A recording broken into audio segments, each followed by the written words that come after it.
మండలం కోమల గ్రామంలో మన భారత ప్రధాని గౌరవ శ్రీ నరేంద్ర మోడీ గారికి పాలాభిషేకం చేయడం జరిగింది. మనకు దేశవ్యాప్తంగా జీఎస్టీ పెట్టిన తర్వాత పేదవారికి మధ్యతరగతి కుటుంబాలకు మరి న్యాయం జరగాలి, మరి వాళ్ళు కొంచెం ఇబ్బంది పడుతున్నారని ఆలోచన చేసి కట్టే జీఎస్టీ తగ్గించారు.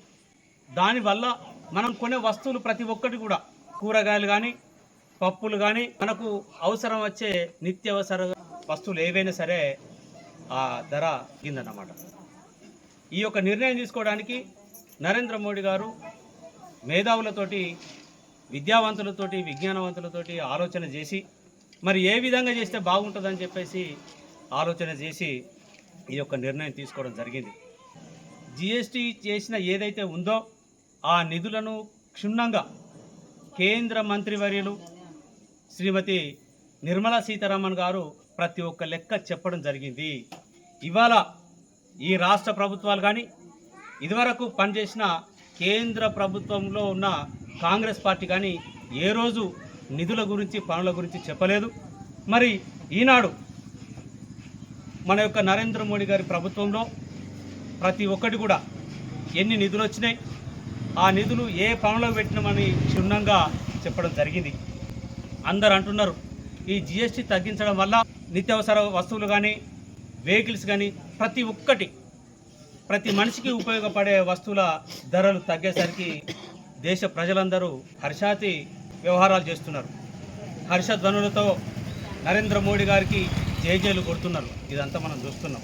మరి మీరందరూ వచ్చిండ్రు, ఇంత సమయమైనా కూడా మరి రాత్రి సమయంలో కూడా మరి నరేంద్ర మోడీ గారికి ఇంత మనకు మంచి చేసిండు కాబట్టి ఆయనకు పాలాభిషేకం చేద్దామని చెప్పేసి మీరందరూ కదిలొచ్చినందుకు ప్రతి ఒక్కరికి పేరు పేరున నమస్కారాలు తెలియజేస్తూ, ఇవాళ కాంగ్రెస్ పార్టీ రాష్ట్రంలో అధికారంలో ఉన్నది. ఎట్లా అధికారంలోకి వచ్చిందో మీ అందరికీ తెలుసు. ఎన్ని అబద్ధాలు మాట్లాడారో తెలుసు, ఎన్ని మాటలు మాట్లాడి తప్పించుకున్నారో తెలుసు. ఎన్నికల ముందు కాంగ్రెస్ పార్టీ వాళ్ళు అనేక రకాలుగా హామీలు ఇచ్చారు. 6 గ్యారంటీలను మేము పూర్తి చేస్తాం, అందరికి అందించేటట్లు చేస్తామన్నారు. 6 గ్యారంటీలలో ఏ ఒక్క గ్యారంటీ కూడా పూర్తిగా కాలేదు అని చెప్పేసి ఇవాళ ఈ రాష్ట్రంలో ప్రజలందరూ అంటున్నారు.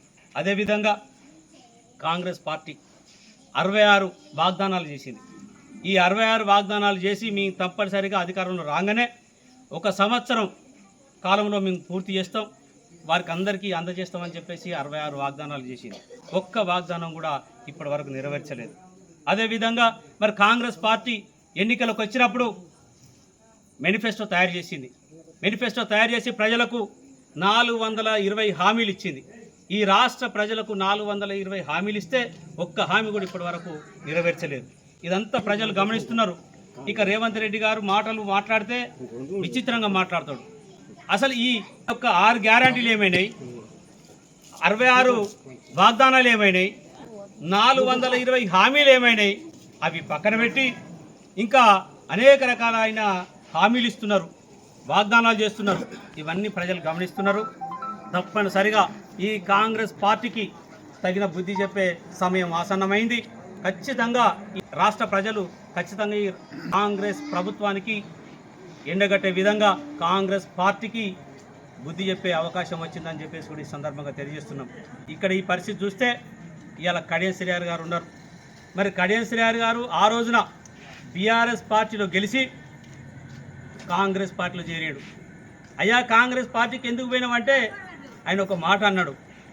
ఆ రోజు జరిగిన ఈ స్టేషన్ గన్పూర్ నియోజకవర్గంలో బహిరంగ సభ జరిగితే ఆ బహిరంగ సభలో మాట్లాడాడు. నేను అభివృద్ధి కొరకే ఈ కాంగ్రెస్ పార్టీకి రావడం జరిగింది. ఎందుకంటే కాంగ్రెస్ పార్టీ అధికారంలో ఉన్నది కాబట్టి అధికారంలో ఉంటేనే నియోజకవర్గంలో పనులు చేసే అవకాశం ఉంటుందని చెప్పేసి కడియం శ్రీహరి గారు ఆ రోజు అన్నారు. అయ్యా ఒక మాట మీకు గుర్తుందా, మీరు బీఆర్ఎస్ పార్టీలో గెలిచినప్పుడు బీఆర్ఎస్ పార్టీలో పనిచేస్తున్నప్పుడు బీఆర్ఎస్ పార్టీ కూడా నియోజకవర్గ అభివృద్ధి చేయలేదు. ఆ నియోజకవర్గ అభివృద్ధి చేయలేదని మీరే ఒప్పుకున్నారు. బహిరంగ సభలో కడియం శ్రీహరి గారు గత 15 సంవత్సరాలుగా నియోజకవర్గ అభివృద్ధి జరగలేదని చెప్పేసి అన్నారు. మరి ఆ 15 సంవత్సరాలలో 10 సంవత్సరాలు బీఆర్ఎస్ పార్టీ అధికారంలో ఉంటే మీరు ఉప ముఖ్యమంత్రి చేసిరు కదా.